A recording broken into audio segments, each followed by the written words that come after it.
almost there.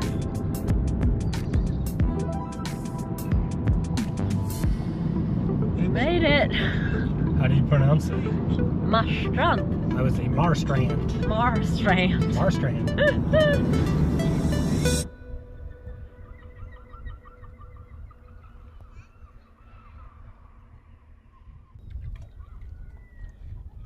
It's an exciting day because we're gonna go and see the Rutgerson factory.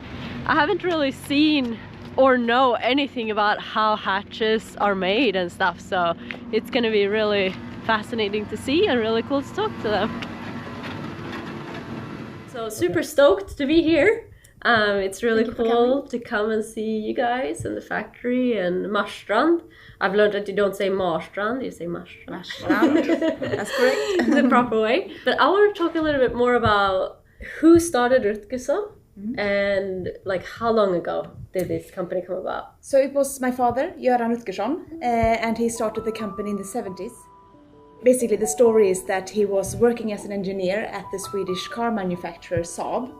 And he was in his spare time racing in different competitions, sailing competitions, and he had this idea for a press ring, a ring in the sail, because back then it was basically sewed in by hand.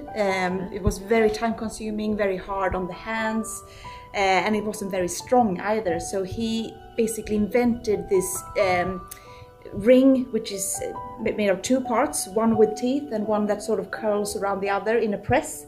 So whenever you see this on the sail, it's most of the time it's from here. It was really a revolution for sailmakers, because suddenly a process that taken so much time was suddenly just a couple of seconds, and it was, you know, quicker, easier. So he basically packed a bag with a little industrial press and just flew around the world selling in this super ring to sailmakers in oh really, all around the world? Yes. Oh, cool. From there it just grew, and he added more products, sail hardware at the beginning, so it was basically purely sailmakers at the beginning.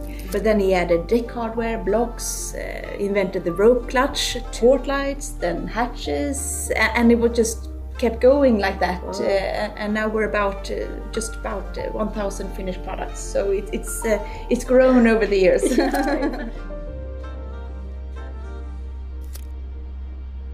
This is Ludwig. We've been talking for a long time online and through emails, and we're really excited because we're here to talk about the hatches for Delos 2.0, and we were just having a little bit of a chat about this earlier, but it's quite rare to have flush mount hatches on an aluminum boat. One of the things we've been thinking about is using flush hatches. So, you know, normally like the hatches on Delos, it looks cool. Yeah. So they sit up on top of the deck, and then they come up a little bit, which is okay. It works good, but kind of like the new modern style hatches are flush mount, which means you inset it into the deck, and then the hatch actually sits down in there, which means that you don't have anything on top of the deck for you know, to step on, to stub your toe on. If you want to lay out on that part of the deck, it's completely flat. Yeah. It's just it is more difficult to install because you have to accommodate for drainage, and so on a normal hatch, you know, the water just flows off the sides onto the deck, whereas on a flush mount hatch, if you don't provide drainage and you open the hatch and it's been raining or you've taken a wave, then all the water is just sitting there inside and it just comes in. You can open this partially and lower it in the position you like, which is so much better than the wooden stick we use right now. Yep. The frames for the hatches, they're not metal, right? No, they are composite, yeah, and that's quite good for you because that's one of the reasons why we chose them, is because, you know, everything we do, we have to think about dissimilar metals. So we have aluminum, and we don't want to put anything that could potentially we believe it's better for any boat, but especially for a metal boat, since there are no welds. Is it injection molded then? Is that how the frames are created? Yeah, the frame is injection molded. And then you can do it in the color that you want, and so then there's no paint to come off. We could basically do it in any color. So this is what we actually... so that's what it actually starts out as. Yeah. It's amazing that our hatches started out as this, and then eventually they turned into something that keeps the water out of our boat. Yeah.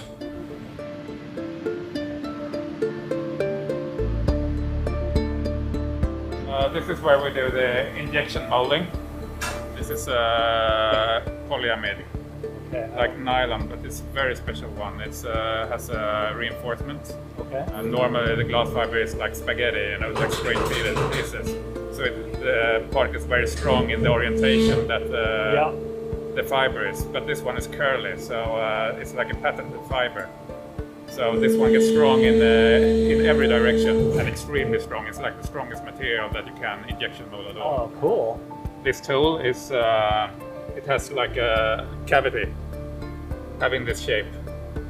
And we melt the granulate up to like 300 degrees and push it into the cavity. These two ones are 80 tonners, which means that they push the tool mold halves with 80 ton. This one is 110 ton, and that is 380 ton. It's a very complicated job to make tools like this and to have this all synchronized. We are not only doing the parts in-house, we are also doing tools in-house. On a number of our hatches, we've ordered them with this, which is the flush mount ventilation, which is quite a new product, and I'm really excited about it because you know how much it sucks every time it starts to rain.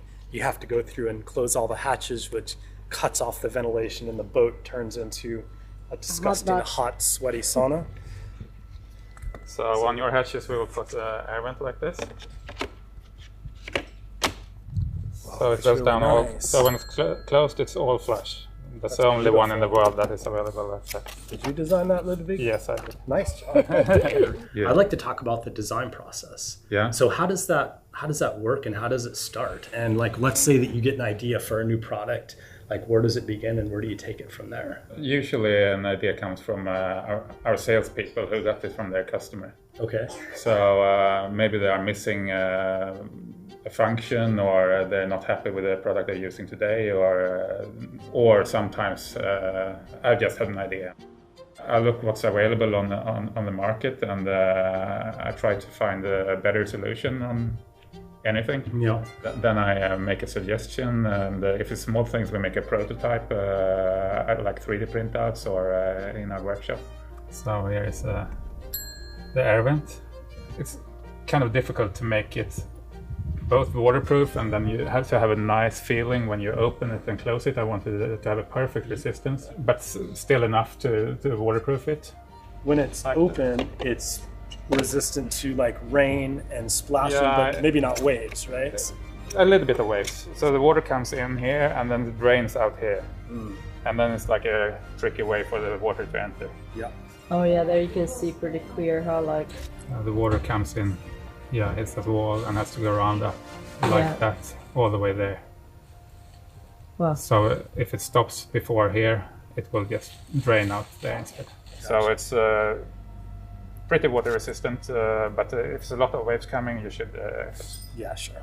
And when it's closed like this, it's as watertight as the rest of the hatch. I see the O-ring around it and everything. Yeah. So most of the products we have no rules, but for hatches and port lights, we need to respect some ISO rules. I know about, like zone 1, zone 2, zone 3, zone 4, and it has something to do with the height away from the water line, and if it's located on the side of the boat or the front or the aft of the boat. That's right. So area 1 is the area that is closest to the water, like around 1 meter over the water line. And there are the strongest demands. And I think, for example, we've chosen your air port lights for the side of our hull, which I'm really excited about because they look very sleek. They look very flush. I think that's going to look really nice on the outside of the hull. What type of glass do you use? We use acrylics. Yeah, like PMMA generally? Yeah, PMMA.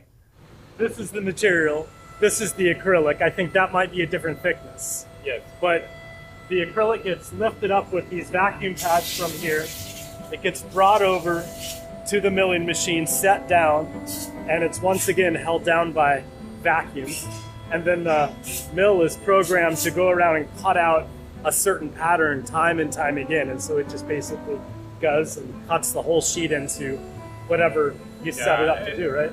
It's also using different tools. So it uses one tool and makes all the shapes they want needed with that tool, and then they change it to. Because different tools for different depths. If you of want, cuts or if you want to edges grow or a rounded edge and so on. So And that's how our glass will be cut out. yeah, exactly the same way, but with a different setup of tools and another glass from start. Cool. That's the only way you can really make this type of things in Sweden with relatively high labor rates, right? Is you need to automate as many things as possible. Work smarter, not harder. Yeah.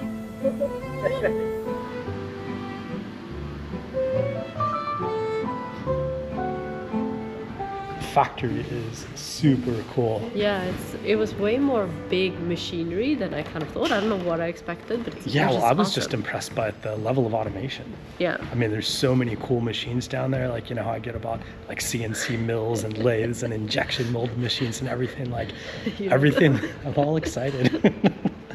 Anyway, it's fascinating to see all that stuff under one roof and just the quality of products and the efficiency that it brings from having everybody kind of in the same house, right? That's fun. Yeah. If I worked here, I would want your job, Ludwig. I think you have the coolest job. I have the best job at it. You get to build cool stuff and then see it come to life. We are celebrating our 50th anniversary in 2026. It's just a shame that my father isn't here anymore, but we will just have to do the best we can and continue living sort of his original idea and his company. Yeah, That's awesome.